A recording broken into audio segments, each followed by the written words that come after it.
The TV movie Fatal Vision is the film adaptation of 1984. It is from the homonymous Joe McGinnis bestseller, published in 1983. Directed by David Green and with an excellent cast with Eva Mary Saint, Andy Griffith and Gary Cole in the role of Jeffrey MacDonald, treats in a brilliant way the story told in the book. The author Joe McGinnis became famous for the book The Selling of the President on Nixon's election campaign of 1968. He was hired by Jeffrey MacDonald to write a book that would tell his history, his case, and his innocence. From here was born Fatal Vision. The thriller told the true story of the researches and investigation made by the writer himself on the case that twisted the American public opinion in the 70s, when came out in the press the news of the finding of a young pregnant woman and their two daughters of 5 and 2 years old brutally murdered in their home in the night. At 3:42 a.m. on February 17 in 1972, Jeffrey MacDonald, the army doctor of the Green Berets, called the 911 and stated about an aggression in his home. When the police arrived, saw a creepy scene. They found Colette, Jeffrey's wife, lying on the master bedroom floor. Her body was stabbed several times, beaten in the head to death. She had both her arms broken. Beside her there was Jeffrey, who, still alive and slightly wounded, was immediately rushed to hospital. In their rooms were found the bodies of the two daughters, brutally murdered too. In the hospital where he stayed few days, Jeffrey told his story. The night on February 16, he was waken up at night by Colette and Kimberly's screams, and while he was running to help them, he was blocked by 4 intruders, including a woman, and clubbed with an ice pick. He fell unconscious on the living room floor. Immediately, the evidences didn't support the army doctor's version, and from these elements came out the theory of the investigators, according to which, in the evening of February 16, after a violent fight with his wife, Jeffrey, in a moment of insanity, hit his wife, maybe accidentally his oldest daughter, and then stabbed the youngest to eliminate any witness. Finally, he invented the stated version that reminded the Manson family murder happened time before. On April 6, in 1972, he was interviewed by the military court and accused of killing his family. Thanks to a good defense and for the bad quality of the investigation, he was after acquitted and honorably discharged from the army. Since that moment, he started to participate to several TV talks, becoming a real media figure, including the Dick Cavett Show. Media intervention that his father-in-law didn't approve, converting him in his arch enemy. Indeed, Kassab was sure of his son-in-law guilty as much as he was able to lead to the court Jeffrey as a civilian. In 1974, a grand jury declared Jeffrey MacDonald guilty of the murder of his wife and his two daughters, giving life to one of the most long-term trials of American justice history. Would the jurors please stand? Members of the jury, have you agreed upon a verdict? We have. Is the defendant Jeffrey R. MacDonald guilty or not guilty of murder in the first degree? Guilty.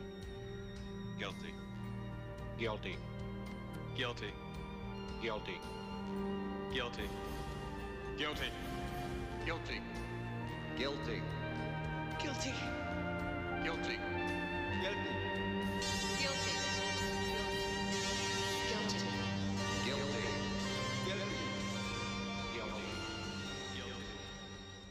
At that point, in a month early the trial, MacDonald decided to hire Joe McGinnis to write his story, hoping to further declare his innocence and with the gains perhaps pay his bail. In fact, the writer should have kept his integrity and describing the innocence whom became his friend. But with the time, having complete access to Jeffrey's defense and trial, McGinnis realized of his guilt and so decided to describe him as a narcissist psychopath guilty of killing his family. The year's Fatal Vision story, told whether in the book and in the movie, caused much discussion and became object of debate in and outside the courts. In fact, the case has been an inspiration not only for the 1984 movie, but also for a mini TV series, several documentaries, press and books that have tried to explain what really happened 48 years ago in the night of February 17. An example is The Journalist and the Murderer by Janet Malcolm, that in 1990, in her book, described the relationship between the journalist and his subject, stressing on the relation between McGinnis and MacDonald, criticizing the writer. Other criticism to Fatal Vision came from the writer Harold Morris, who with his book A Wilderness of Error, The Trial of Jeffrey MacDonald of 2012, highlights the other side of the coin, which is the innocence of the former Army physician, underlining the mistakes done during the investigation and by the colleague McGinnis. So, the latter decided to answer to all criticism, publishing in 2012 Final Vision, The Last Word of Jeffrey MacDonald, from which has been taken a remake of 2017 with Scott Foley in the role of MacDonald. But why MacDonald case shaken so deeply the American public opinion? The murders happened in the early hours of that morning, and their long consequences have had surely thrown a shadow not only on the American justice system, but also on the national media, being the longest criminal case in US history. Indeed, in the 70s, America was a tumultuous nation. The background of the homicides was the Vietnam War, the social movement of protest more and more in turmoil, and a disillusioned counterculture fed by drug. It has been the crime that frightened the American suburbs. It seems the evil fruit of a flux society, ruthless, godless, and anti-patriotic. MacDonald was completely opposite. Graduated at Princeton, he was the incarnation of American hero. The quarterback of the school became an emergency doctor, handsome and hardworking, the Green Beret who married his childhood love. Despite this, the investigators immediately suspected of him. The public opinion has soon looked with a critical eye the military physician who made the tactical mistake to appear in the talk show of Dick Cavett, the first of several catastrophic interactions with the media. In front of the national public, he complained a lot for the treatment received by the military authority and the inappropriate investigation. Most of the spectators are retained suspicious that he was so concentrated on his own situation and so few about his murdered family. Cavett then talked about MacDonald's curious lack of affection, who was more worried about himself than on the research of the real guilty and on the pain caused by so brutal killing of his family. The second and fatal mistake of MacDonald was to hire Joe McGinnis to write a book about him and his case. Both were men around 30, radiant and sporty.